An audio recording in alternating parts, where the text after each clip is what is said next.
program review consists of a 2 to 3 page summary for each course you took in the NCRP program. I have grappled with this assignment for several years.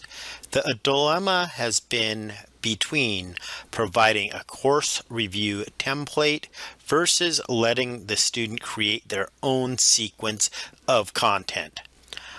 I want to make this a meaningful process, whether you have already written your course reviews or are struggling to remember what you learned several years ago. According to the syllabus, you should write an extensive program review of the highlights you learned in each of the required courses. These courses include NCR 500, NCR 503, 504, 507, 508, 522, and either 525, 527, or 544, plus at least one elective course representing your particular interest in the field. The program review should be a minimum of 2 pages per course for a total of 16 pages minimum, or a maximum size of 24 pages. During the first several years of teaching this portfolio format, I surveyed the students at the end of each course to explore ways I could improve the contents and assignments. On the slide are some of the comments and suggestions I received from the fall 2010 and spring 2011 capstone group about the course review. Here is a short checklist of the content you should follow when creating each course review. You need to make sure you cover the learning outcomes on the syllabus. You need to organize the course review with headers. You need to have original content. You need to provide citations to books and articles, and you need to keep a consistent style and format. Here is an example of the course learning outcomes listed on the syllabus of NCRP 507, the research course.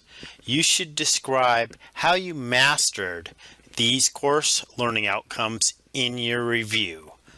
When you write the course learning outcomes in the review, you should compress them rather than writing out the whole learning objective. I have created another lecture on how to compress learning objectives and outcomes. I will be running the course reviews through Turnitin. They will be compared with the course reviews submitted by all other students since 2006. To receive a pass, you must show your review is written in your own words and you appropriately cite sources.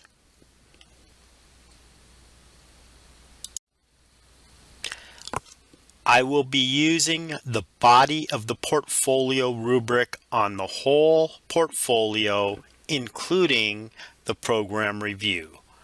The categories of the rubric include grammar, usage, mechanics, style, organization, and document format.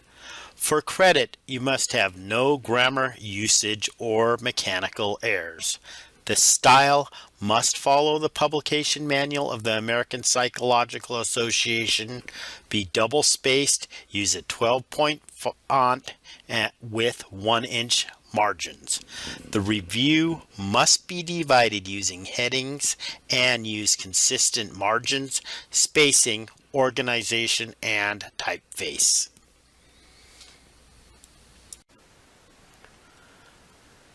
The grading rubric for the course and program reviews includes several different criteria. I will be looking at these criteria as I am reading your course reviews. To receive credit, you must meet all of the criteria for credit.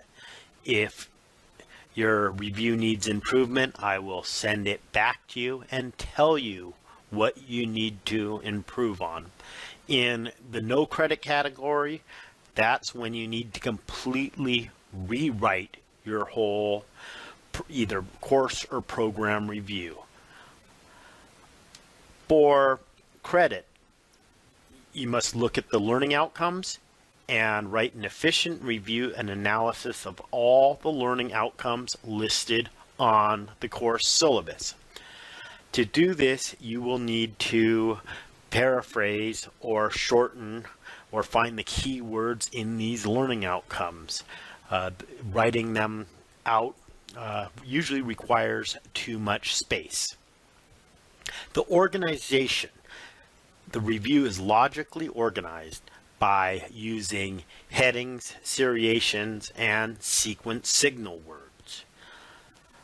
The originality. The review uses a majority of space, greater than 80%, to paraphrase the course content with citations and a reflection about how you mastered the learning outcomes.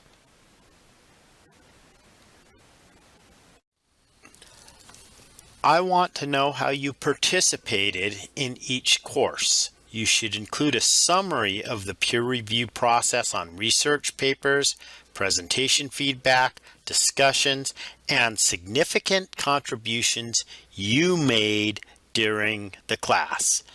The review includes reflections about the participation in role plays, simulations, and other class activities. Lectures and references are cited according to the APA publication manual. You should include citations and references to all assigned textbooks and articles. Citations should be limited to the author's last name and publication dates. Direct quotations will include the page number. You should be able to cite multiple references supporting the course learning outcomes. Details such as the title of the book should go in the reference section of the portfolio.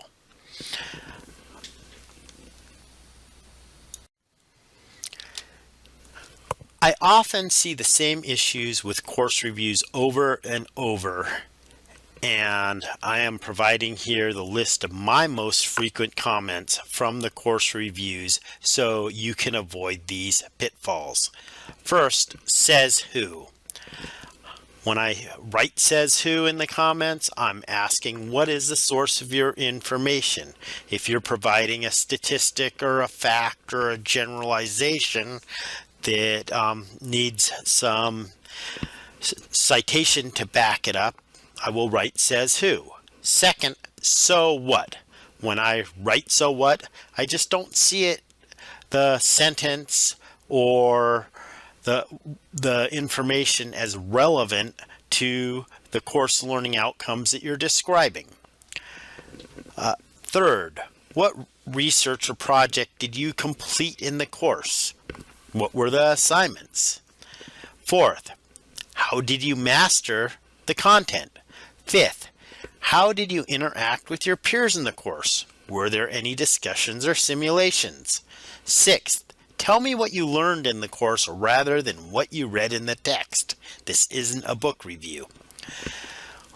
7, it deals with seriation. I like to see a logical order in your review. And often students say, on the other hand, without telling me what the first hand was. And 8 is you have too many quotations. I want to see you paraphrasing material rather than just quoting authors.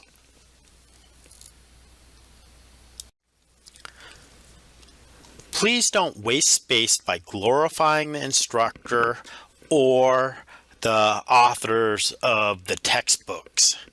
Students often spend a paragraph of each review saying how great the instructor was or how much they learned from their peers. You should focus on how you mastered the course learning outcomes. If you use an excessive amount of space to write the biographies of the instructor or the authors of the text, I will reject the course review. Your writing should be specifically focused on the learning outcomes of the course. I often see whole paragraphs that could be cut and pasted into the review of another course and still apply. I don't want these general repetitive statements about a course. Don't blanket every course review with the same general comments. You should omit all quibbling. Don't elaborate about how ignorant or naive you were before you took the course and how much you were enlightened. Instead, describe how you actively mastered the learning outcomes. Please omit needless words in the course reviews.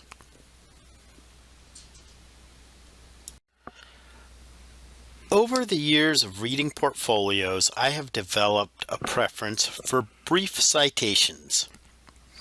One student turned in a series of course reviews to me that each listed a dozen books and articles he had read. They were related to the course. However, the student listed the full names of the authors, the titles of the authors, the institutional affiliations of the authors, the titles of the articles, and other information. I highlighted the information in one particular course review, and I saw it consumed approximately 60% of the words in the course review. I prefer you keep the citations limited to the author's name, year of publication, and the page number when you are directly quoting the author. The titles of the books or articles go in the reference section. I have posted examples of whole portfolios which include course reviews that meet the rubric criteria for credit. I look forward to reviewing and providing feedback on your first course review.